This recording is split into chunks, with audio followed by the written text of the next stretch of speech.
Meowmancer. Being dead was supposed to be restful. Instead, I'm trapped in the body of a cat named Buttons with a tiny brass bell collar that chimes every time I so much as twitch my whiskers. The indignity is unbearable.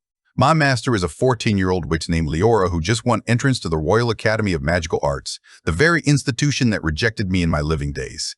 While she studies in marble halls lit by enchanted crystals, I was forced to attend Dumrule's School for Dark Arts, a crumbling backstreet academy that specialized in training villains and henchmen.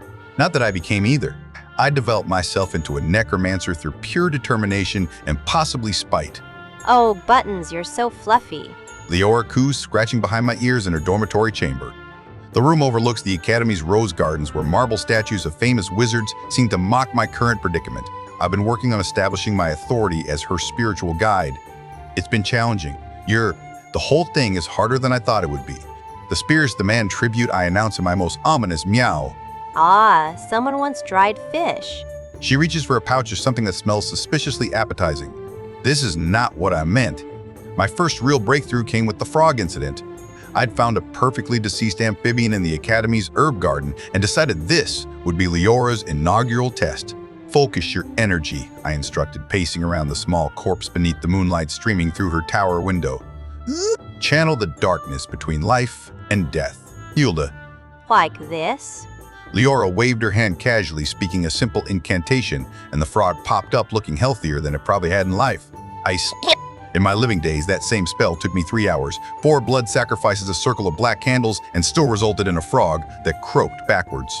It was kind of embarrassing, actually. Excellent, I recovered quickly. You shall promise, young apprentice. You're such a clever familiar, Buttons. The other girls are so jealous that you can do tricks. I began plotting larger resurrections immediately. The main obstacle to my grand plans is Rilver Winterwell, Liora's insufferably noble boyfriend. He's the son of a duke, studies battle magic, and has the annoying habit of being suspicious of me. I can't stand him. I can't stand him. That familiar is plotting something. He whispers to Liora as they study together in the Academy's great library surrounded by floating books and self-lighting candles. Look at those eyes. That's not normal cat behavior. Don't be silly. Liora giggles. And Buttons is just expressive. Rover doesn't understand that we need a fresh body for proper necromantic work, and he's conveniently sized. I made several attempts to solve this problem. The loose stone gargoyle incident was promising until I miscalculated the trajectory and it crashed 3 feet to Rilver's left, startling a group of pixies. The rotted floorboard in the tower stairs would have worked perfectly if Rilver hadn't decided to use the floating disc spell that day. And don't get me started on the poisoned herring I somehow managed to eat myself. That was a disaster. I swear that familiar tried to murder me with fish. Rilver tells Liora after the herring incident while I'm busy coughing up hairballs in the corner of her stone chamber. Buttons probably just wanted to share. Liora scratches my head sympathetically while her enchanted quill continues taking notes by itself. Didn't you, precious? If I could roll my eyes any harder, they'd fall out. My opportunity finally arrived during one of my midnight fury sessions. I'd been having what Liora called zoomies, but what I prefer to think of as expressing my eternal rage through rapid movement across ancient stone floors. It's not my fault I have energy to burn. She'd grown tired of my 3 a.m. parkour routine along the dormitory rafters and decided to take me to the kitchen cellars for some calming treats. Master Aldrich always has those dried herring bits you like. She whispered, carrying me through the torchlit corridors of the Academy's lower levels. But when we reached the great kitchens, we found something far more interesting than fish. Goodwife Martha Crumplebottom, the head cook, was slumped over her enormous cauldron of tomorrow's porridge. Her spirit had clearly departed, leaving behind a perfectly preserved vessel. Oh no. Liora gasped. Poor goodwife Martha. This was it, my moment. The veil between worlds grows thin, I intone dramatically. She calls out to return. You! Should we fetch the healers? Liora knelt beside the body. Healers? I scoffed. Child, you have power beyond their herb brewing assistants. You could bring her back. But is that right? She died preparing food for others. Such dedication deserves reward. I was rather proud of that reasoning. Oh, besides, who else will serve the morning gruel? Yeah, someone has to do it. Liora considered this, then nodded slowly. What must I do? Finally, I began instructing her in my signature technique, the black thumb method. It involves specific hand gestures. ancient words of power I'd learned in the dank cellars of dumb rolls, and a particular way of channeling energy that I'd developed during my living years. Not that it had worked very well for me, but surely with Liora's natural talent. Place your hands, thus speak the words of unbinding, and remember. I guided her through each step, watching as she performed my ritual with perfect precision beside the flickering hearth fires. Goodwife Martha's eyes snapped open. Well, she said, sitting up and dusting flour off her apron that was most unpleasant. Is it dawn already?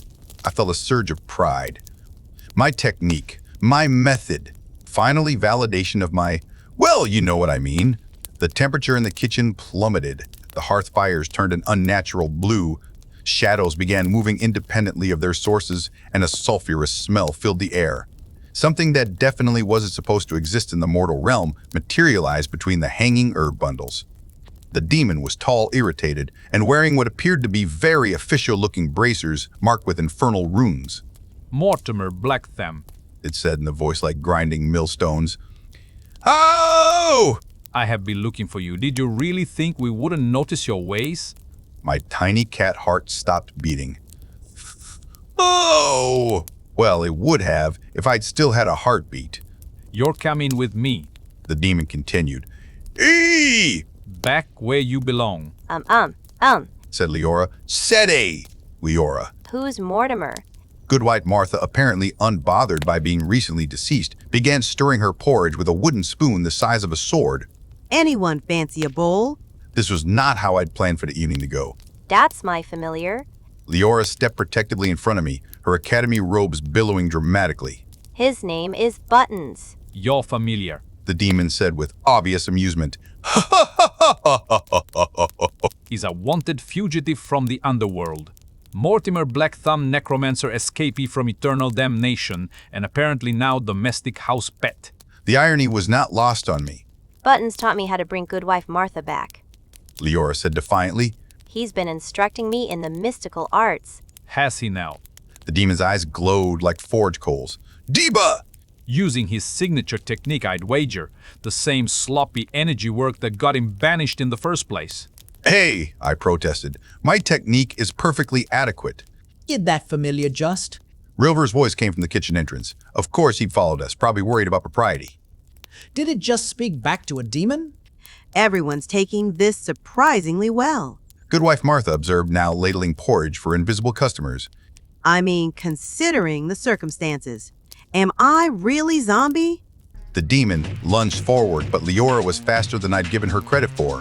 Her shield spell, far more advanced than anything taught in first-year classes, knocked it back several feet into a rack of copper pots. Yeah, Goodwife Martha. She called. She called. A little assistance, if you please. Oh, certainly, dear. The cook picked up her enormous ladle. I've been wanting to try this recipe on something more challenging than turnips. What followed was perhaps the most undignified battle in supernatural history. Liora hurled spell after spell with increasing creativity, her magic far exceeding what any Royal Academy student should possess. Goodwife Martha wielded kitchen implements like weapons forged in the depths of the underworld itself, and Rilver mostly shouted and tried to stay out of the way while attempting to cast protective wards. It was pretty chaotic. I watched from behind a flour barrel, realizing with growing amazement that my young witch didn't just have natural talent, she had power that would have made the Royal Academy's greatest masters weep with envy. The demon, smoking slightly from what appeared to be enchanted porridge, finally retreated through a tear in reality. This isn't over, Blackthumb. It called as it disappeared. We'll be back. Looking forward to it. Goodwife Martha called cheerfully, already cleaning her battle ladle. That was fun. So you really were trying to kill me. Rilver said with a look of grudging respect. I meowed innocently. For magical purposes only. Liora said, scratching behind my ears. So! Weren't you Buttons? I mean Mortimer? Mortimer is such a distinguished name. Goodwife Martha added approvingly. Stays. Much more fitting for a learned familiar than Buttons. It sounds important. Finally, some recognition of my true nature. But I still think Buttons suits you better. Liora continued. Dole! You're just too adorable to be a fearsome necromancer. I sighed inwardly. Perhaps being an adorable house cat wasn't the worst fate imaginable. At least Liora had real power. Power that would have gained her instant acceptance to any magical institution in the realm. Good wife Martha made excellent porridge, and Rilver was still conveniently sized for future magical endeavors. Besides, Liora whispered. She! now that I know who you really are, we can work on some truly fascinating projects. Her smile was absolutely wicked, worthy of any graduate from Dumrule's School for Dark Arts. Maybe being dead in cat shape was going to be more interesting than I'd thought, especially at the Royal Academy of Magical Arts, where I finally belonged even if I did have to purr for my supper. Life or death has a way of working out sometimes.